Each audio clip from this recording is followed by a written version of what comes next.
นี่แหละทีมงานเมื่อยเห็นบ่กำลังจะกินน้ำนี่ วันนี้กินเบียร์มันนี่ไปเป็ดกินมันโอ้บ่ได้วันนี้ลินสงกรานต์เนาะวันนี้นะวันนี้ผูกแขนพร้อมปีใหม่พร้อมมื้อนี้เมื่อยเพราะว่าแดดเนาะมื้อนี้เมื่อวานนี้คักอะไรเพราะว่าตกในเดือนมื้อนึงซื่อนี่มีแดดอีหลีพี่น้องให้มาตะเวน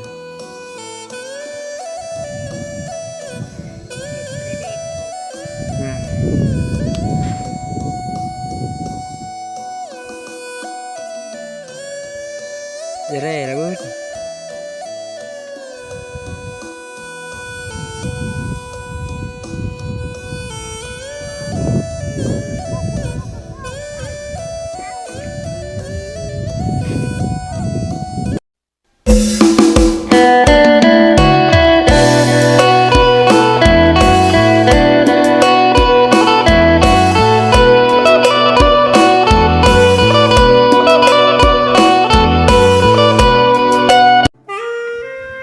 สบายดีเนาะ FC ฝั่งลาวและฝั่งไทยและต่างประเทศเนาะมื้อนี้มาพบกับกองบางพรสอนสะปัญญาก็มียังพี่น้องเก็บมันมื้อนี้เห็นบ่เก็บงานเมื่อยเลยโอ้เบิ่งเวลาก็ประมาณ 10 โมงแล้วพี่น้องเห็นบ่ขี่รถไทยมาเดินตามชนมันนะพี่น้องเนาะเห็นบ่แดดก็แดดมื้อนี้เห็นบ่ฝนบ่คอนเหือเตกเบิดพี่น้องแดดดีฝนบ่ตกเลยเห็นบ่นี่ได้ทีมงานนะใช่ป่ะนาซาวกับเอื้อยมีนะคนเดียวซอยบกรนั่นนะเป็นชนมันมักใหญ่ๆไม่ได้ลายตัวนี้โอ้ตายมันลงมาตายเลยเนาะ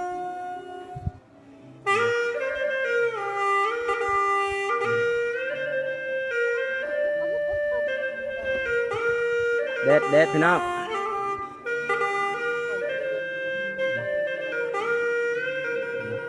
เด็ดชนมันใช่ไหมได้กำลังฟองตาไปได้ได้ไปสิบล้านเนาะ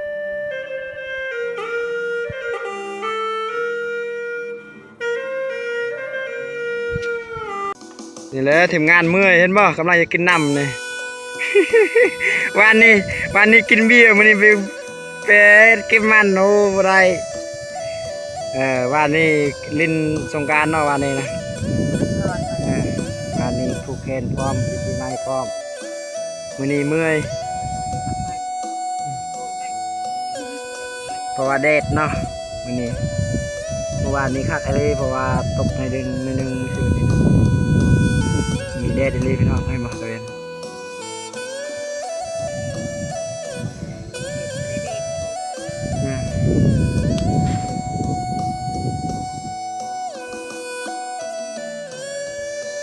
จะได้แล้วเว้ย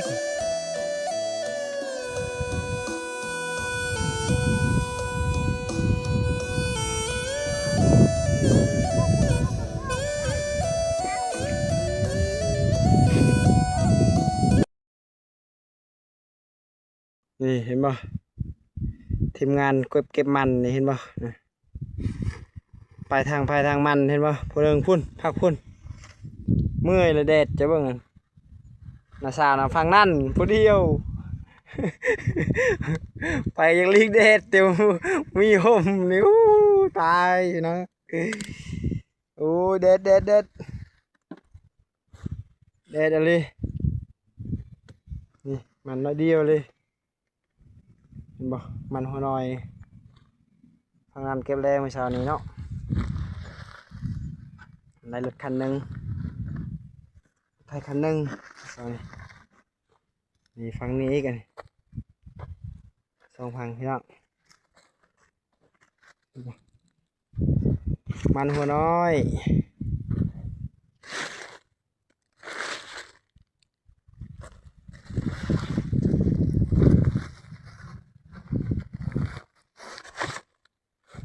บรรยากาศก็ตกอยากตกได้ฝนนี่เห็นบ่ตกทางนั้นเนาะทางนี้มันมาเลยทางนี้พุ่นทางเวียดพุ่นทางเวียดทางสิโปนทางเมืองพีนเห็นบ่มืดครึ้มเท่านั้น ที่นี่ตกทางนี้นี่ใกล้ๆกับบ้านบาคอนั่นแหละพุ่นฟังบานาตาลบันยังบานาลาพุ่นนะพี่น้องเมืองรองบรรยากาศอยู่ชวนพี่น้องเอ้ย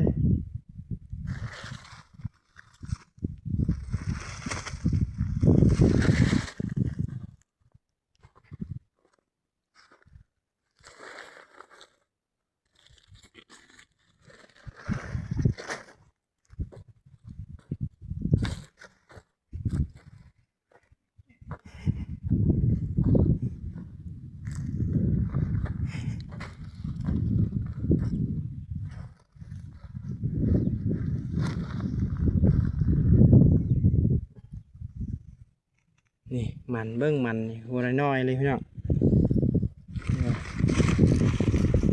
ได้เงินบ่พี่น้องเอ้ยแบบนี้บ่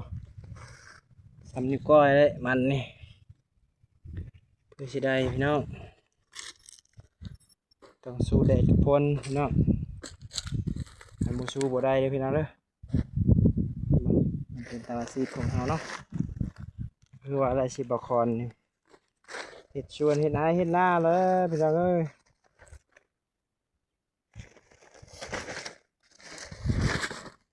ทำเฮ็ดก็บ่ได้ต้องเฮ็ดแต่พี่น้องเด้อนั่นนอนเนี่ย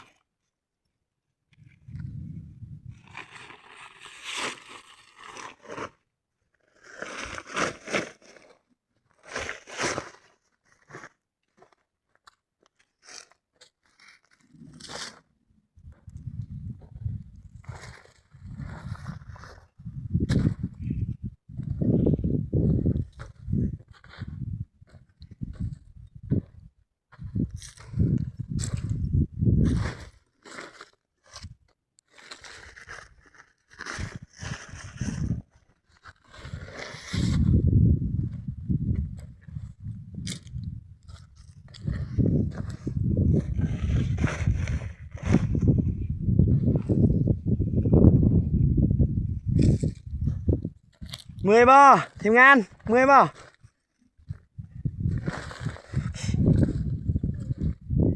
เมื่อยเลยบ่เมื่อย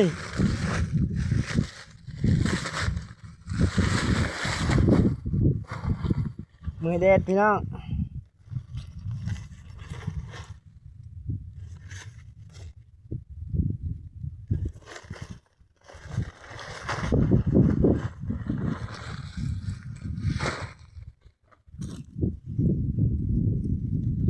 ถือว่าปิดคลิปสำนีนะพี่น้องเนาะคลิปเนาะใครเบิ่งเลยอย่าลืมกดไลค์กดแชร์ด้วยสิทุกคนนะพี่น้องเนาะอย่าลืมกดติดตามช่อง YouTube บาคอในเด้อพี่น้องเพราะว่าเพื่อเป็นกำลังใจให้คลิปต่อไปนะพี่น้องเนาะถือว่าบ๊ายบายนะพี่น้อง